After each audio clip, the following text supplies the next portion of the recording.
Welcome to Public Forum, a community outreach program produced by North Idaho College located on Lake Coeur d'Alene. Featuring guests from around the globe addressing a wide variety of subjects, Public Forum serves to educate and enlighten. Please join host and moderator, political scientist Tony Stewart, in welcoming today's guests. Today, we're very pleased to bring you program number 2 of a 2-week series on the understanding and application of diversity in the classroom. We wish to especially thank North Idaho College and the Human Rights Education Foundation for hosting this conference and bringing outstanding speakers from around the country to speak to and deal with workshops for more than 300 educators in Washington, Idaho. We could not be more honored and privileged than we are today on our program to have one of the most outstanding civil rights advocates and speakers in the United States. I welcome to the program Loretta J. Ross, who is the founder and executive director of the National Center for Human Rights Education located in Atlanta, Georgia. Our distinguished guest has also, prior to having that particular organization, was the National Program Research Director from 1991 to 1995 for the Atlanta-based Center for Democratic Renewal, which is also a very prominent human rights organization. She managed the research and program departments at the CDR. Prior to joining that organization, Ms. Ross was program director for the National Black Women's Health Project and director of Women of Color programs for the National Organization for Women. Ms. Ross, I'm so pleased that you'll be with us, and I know our viewers will be not only informed but inspired by your comments today. Well, thank you for having me. And I'm equally pleased to have our regular panelists. First of all is Janelle Burke, who is an attorney in the state of Idaho, and next to her is Steve Schenck, who is the vice president for College Relations and Development with Idaho College, and Janelle will commence today's questioning. I know that our panel will want to get into some more specific questions as we go along, but before the program started, we were talking just a little bit, and you were saying that you love your job, you love your work, and I know that must mean that you have a particular message that you want to get out to people. So can you share with us just very briefly that message that you've thought through over the years that you really would like people to know about? Well, after many years of doing social justice activism, we're close to 30 now because I'm a grandmother, I've really found out something that I think is very special, that usually we've organized based on anger or outrage at what we conceive as an injustice, but I've really found that there's really a better way to organize, and that's organizing based on love and appreciation for the wonderful diversity that is humanity. And so you organize against bad behaviors, but not bad people. And that really is a fun way to look at the world. It's kind of Gandhian, and I never did think I was a follower of Gandhi. But once I understood and appreciated that message through doing human rights work, I've really just taken a new joy into doing social justice organizing. Usually we have to spend a lot of time looking at the ugly side of society and the terrible things people do to each other. And so finding a message that brings you joy and hope as you get up every day is really special. So what I hear you saying is, let's organize beforehand. Let's approach these things preventive-wise rather than looking at it after the case. That too, but you also have to understand. It looks like we're probably having, yes, that's right. Okay, now maybe people can hear you better. better. Retake. Okay. No, but prevention is very important.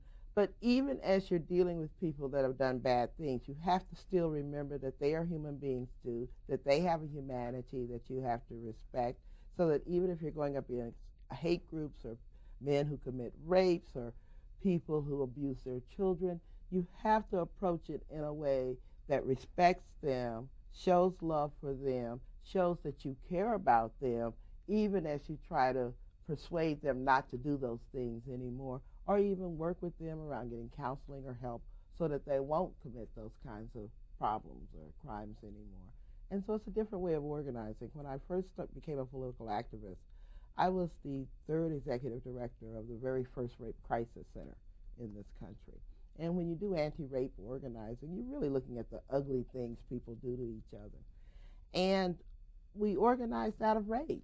We organized because we didn't like what was happening to women. We didn't think women and children should be violated with impunity around the country. We had to define a lot of things that didn't have definition in 1972. Violence against women had not been defined. Child sexual assault had not been defined. Protocol for collecting evidence in hospitals had not yet been defined. And so that rage took us a long way. But now that I'm looking at it close to 30 years later, I'm really appreciating that rage can only take you so far. And then it starts warping how you see the entire world. And so looking at another way of doing community organizing, social justice organizing, that's not centered on rage, but is instead centered on love and respect, I think is a really important place to have arrived at. Steve Sheen. A very interesting topic, and it struck by how just a slight change of perception or attitude can give you a whole new perspective on things.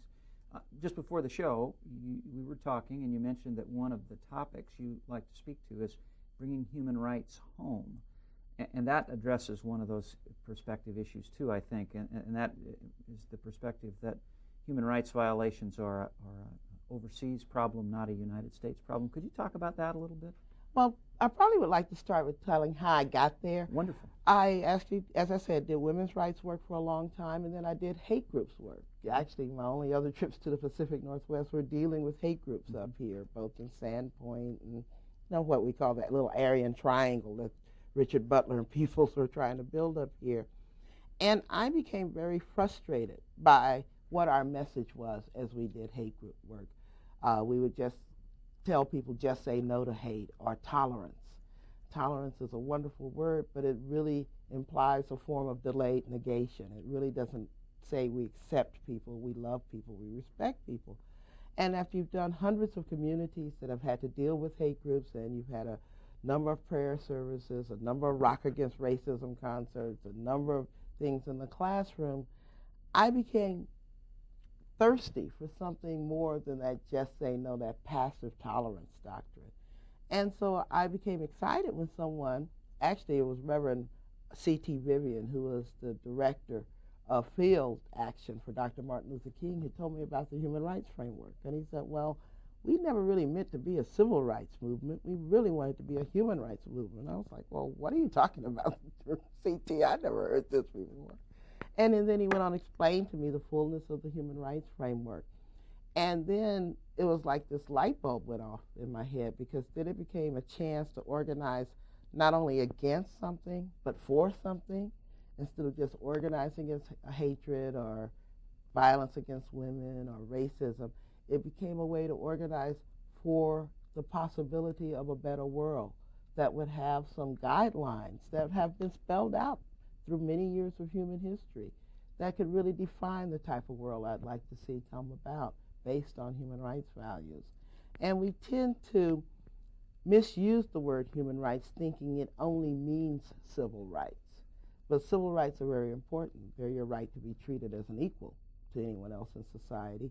But human rights means your right to have economic justice, your right to have social justice, your right to cultural freedom, religious freedom. Human rights is so much fuller than what we've been taught are the possibilities of freedom. And so when I talk about bringing human rights home, I'm really talking about helping to perfect our democracy using a fuller and expanded definition of justice that talks about why I need to have freedom of speech, but also need to be protected from freedom from hunger, for example. These are also human rights. Why it's very important to work against hate groups, but also remember that members of hate groups also have human rights.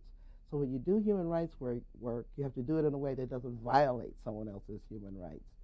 And we haven't not necessarily appreciated that in the social justice movement. We tended to divide people into us versus them, or the enemy over there, we're the good guys over here. And we didn't necessarily always respect the human rights of those we defined as the enemy or the other. And so in many ways we were replicating within our movement those things we were trying to end in other people. Excellent answer. I wonder if I can follow up just a little bit, Tony. Certainly we've seen here in the Northwest divisions among people who are otherwise united against hatred, but divisions over how do you respond to it. And I'm just wondering, based on what you've told us about what for you was a kind of a revelation about how you wanted to do your work, how have other people in the human rights movement responded to the way you're working toward your goals today? Well, I think the response has been fabulous. First of all, you used the phrase human rights movement. That was not in popular use 5 years ago in describing the domestic social justice movement. Again, we thought of prisoners overseas. We did not think of fighting against hate groups or making sure people have quality education or challenging why 2 million people are in prison as human rights issues worthy of discussion using that international framework here. So I think we've had tremendous success in getting people to not reinvent themselves, but reinvigorate themselves using a larger global framework. But when you talk about divisions, particularly in terms of dealing with hate groups, the most common response is for people to want to ignore it and hope it goes away. And or the other extreme is that they want to pay too much attention to it, maybe a violent kind. And so I've been in many communities where you've got violent anti-racists trying to combat with violent racists, and here we are in the middle trying to say no, violence on either end is not acceptable. So there are many responses you can make to hate groups. What we hope happens, and what I've seen be very successful, is that when you start using human rights education to teach everybody about their human rights, they are less likely to be recruited into hate groups, because the beauty of the human rights movement is that everybody's included. You don't have to be black, you don't have to be gay, you don't have to be handicapped, you don't have to be anything to be in the human rights movement except human. And so it's a social movement that's built on our commonalities versus a social movement that's built on our differences. And I think that's what really brings a breath of fresh air and what some might call a new paradigm into the organizing. Thank you very much. Ms. Ross, you were just eloquent in teaching us about the expansion and another giant step forward. In fact, you're introducing, I think, the human rights movement for the 21st century. That would be my view. In doing that, I'd like for you to elaborate a little bit on the fact that in dealing with first in the past civil rights work and now your terminology of human rights movement, I hear you saying, and correct me if I'm wrong, that it's a very detailed and committed work that must go on every day. It's not something that one can succeed at by meeting once a month or having a rally every so often. Isn't it a much more committed effort if we succeed in what your dream is? Well, if you really embrace the human rights framework, it has the power to transform every relationship in your life. So it even challenges how you parent. You know, do you parent in a way that respects your children's human rights and teaches them to appreciate theirs and everybody else's? Is your relationship at work based on human rights values? Or is it based on reward and punishment? If you don't do this, I will take your paycheck away. I mean, human rights is implicated in every social relationship. So it's not just our relationship between the U.S. government, which is where human rights came from, but it has grown to mean our right to a clean environment is a human right. Our right to an economy where people have jobs that pay a living wage is a human right. Our right to worship the way we want to. Our right to speak the language that we must speak, whether it's English or Spanish or another language. All of those are human rights. But we hope people don't disassociate human rights and think that it only applies to the external world. But it really starts at home. I was speaking to a group of high school students yesterday over in Washington. I was in Colville, Washington, and I was explaining to them that human rights violations start when you immediately pass judgment on someone who is different from you, whether it is your brother, your sister, your mother, your father, or your next-door neighbor. When you get into the habit of prejudging or creating prejudices against people, then it's no far leap to say, well, here's a black person, let me make a judgment on that, because you've already been trained to set up people for that otherization, starting within your own family. Let's go back in time a little bit to both the late Dr. Martin Luther King Jr. and the late Muhammad Gandhi, who left so many messages and so much work in their nonviolent, peaceful ways.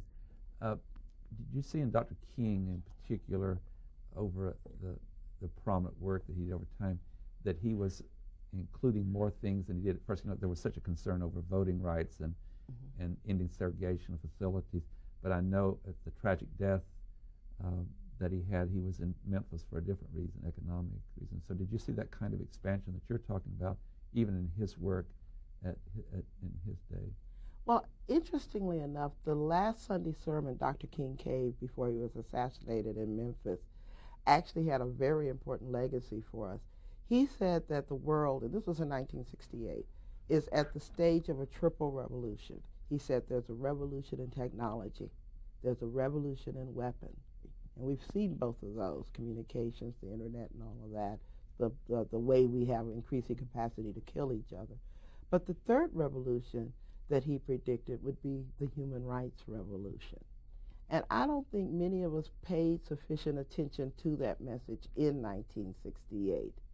But he left us that legacy. This was his last speech before he was assassinated. And I was very surprised to find that prediction in that speech, and then very pleased to see that I feel like I'm living out what he had asked for, that there be a human rights revolution. And one more final question to go to the panel. Both in your case and his and people like you, you're really visionary. And if we're going to bring change, and all we have to, even though we've done certain things that are very constructive, doesn't one have to be visionary to move the next step? And I would just get you to react to that. I suggest that's what you're doing. I don't think of myself as visionary. I mean, I have trouble thinking large thoughts. I'm a very practical person who always keeps my organizing centered in communities that are usually very poor, very hard up. A lot of my human rights education is among women who are on welfare, among people who are at the bottom of the economic pile. So I don't necessarily see myself as having lofty visions or lofty ideas. What I have, though, is a strong passion for justice. I mean, injustice has always been a great motivator for me. When I was in high school and was told that no black women could ever be a chemist, well, of course I went to college and majored in chemistry. I mean, that was enough. Even though I did not end up being a chemist, but that was enough to motivate me. And what I have, though, is a strong desire that we figure out, number one, that our problems are not insolvable, that I'm not sure that it is inevitable that humanity seeks to oppress each other. I think oppression is a learned behavior. I don't think we come out of the womb wanting to hurt each other, that we're taught that that's the way we have to be in like a dog-eat-dog world. I also think that there's something inevitable about the triumph of the human spirit. I actually do think that there's a forward motion, a forward progress to our increasing grasp of civilization and the benefits of technology and civilization. And so I'm not one of those people that just always said, well, that's the way we are and that's the way it's always going to be and we have no choice but to protect ourselves because we're always going to be that way. I've just never accepted that as the only way things could be. So if that makes me a visionary, I think it just makes me a very hard-headed gal from Texas who didn't like being told no. I think you are a visionary. So I'm going to go on record saying that, Ms. Ross. One footnote, and I go back to them, you've given me a chance to do an advertisement in April of this year at our annual lecture series. Our topic is A Journey in Search of the Human Spirit, so I'm glad to hear you say that. Okay. Janelle? Well, you've indicated that you're a very practical person, and I know you're here to talk to some educators about kinds of things that they can do. Can you give us some tips as to what we can do, as well as what you're going to tell the educators they can do? They can do that in the classroom, but as you indicated, all of us can do that in our families, in our homes, if we're parents or grandparents, or if we're a working person out there. What are some of the practical things that we can do? The first thing you need to do is learn about your human rights. The Universal Declaration of Human Rights was written in 1948, and 52 years later is barely taught in the classroom. If you're not in law school taking an international relations course, you're not taught this very, very important document, which is like Eleanor Roosevelt's gift to the world. We all need to make sure that students are given a copy of the document. It's only 30 short articles in it, so that it's integrated into the curriculum. I also think that we need to start teaching social sciences with more of an eye towards our position in the global affairs of things. I actually do believe with globalization, our national borders, while they're not unimportant, they are not the only thing that determine the quality of our life. Look at the current oil crisis, for example, if you want proof of that, or the fact that when we go shopping, we're buying clothes from all over the world, mostly from countries we can't pronounce the names of. And so it's really important that a human rights framework be thoroughly integrated into the curriculum so that children see themselves as global players in a global world, not just as Americans in this small place called America, but as a person whose decision today can affect whether or not children get fed in China or whether or not the maquiladoras in Mexico get paid a decent living wage. We make those kind of decisions nowadays.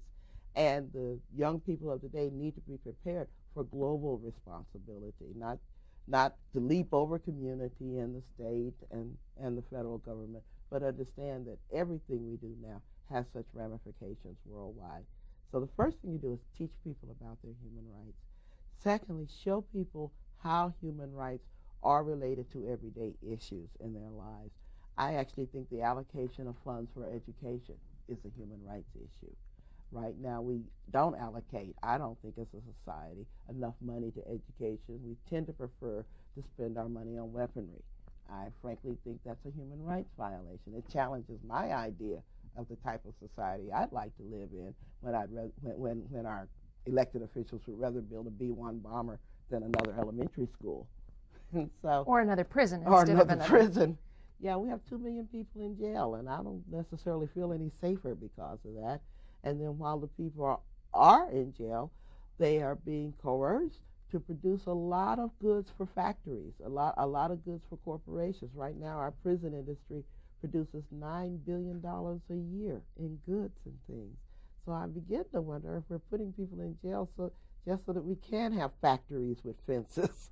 Because if they're paying those prisoners, at least in the South, I don't know how it is up here in Idaho, but in the South they pay their prisoners as little as 14 cents an hour for a job that used to pay $20 an hour. So you can understand why a corporation would want to use prisoners, but why do we as a society, we as workers, let them do it? That's a human rights question for me. Steve Sheen. Loretta, I heard you use a word a moment ago that I hadn't heard before and struck me immediately as a perfect springboard for any discussion of prejudice. Would you talk to us some more about otherization? I just created it in the moment. Did you really? You had never heard of it. Well, I think it's a great word. Well, it's the process of distancing another human being away from yourself by focusing on what is different between the two of you rather than what is similar amongst the two of you. Now, that is not to say that individuality is not important, but individuality is not sufficient because we are, by definition, social creatures. We have our identities based on the social groupings into which we belong. And so the whole process of otherization, while it appears to reinforce a healthy individuality, really creates the seeds for establishing a whole sequences of prejudices. And then we just go on and act on those prejudices and normalize them as if that's the only way we can be in the world. And I just challenge the whole question, do we need to otherize somebody in order to get along with them? We've got to call the Webster people right away and get them to use that word in the dictionary. I told you she was great. She's proving it. Another quick question for you. I also enjoyed your comment about motivation. No black woman can be a chemist. Prejudice, unfortunately, really isn't colorblind. All kinds, all races, all genders of people can be prejudiced. But I think the reality is in America that for human rights to succeed the way we want it to, the group that has to be convinced is white males. And they don't have the same motivation that you have. No one's ever told me you can't be a chemist because you're a white male. You can't be president because you're a white male. It doesn't happen. We're the most privileged class in the world. How do we become motivated? But they do tell you other messages. Well, first of all, I actually think that there's a lot of brutality that goes into the parenting of white males that create their tolerance for brutality because they think that is the only way to be male in this society, and what is fair for me is fair for everybody else. And so we really need to change how we socialize white males into a normal acceptance of violence and brutality. And I think that is as serious to you as the possibility of being raped to me is. And again, looking at the human rights framework, we are not trying to compare or become competitive with our victimization.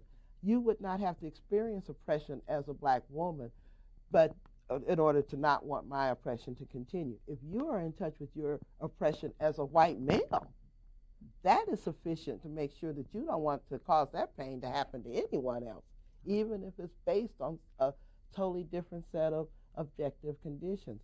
And so human rights education teaches people how to get in touch with their own often unremembered pain and human rights violations.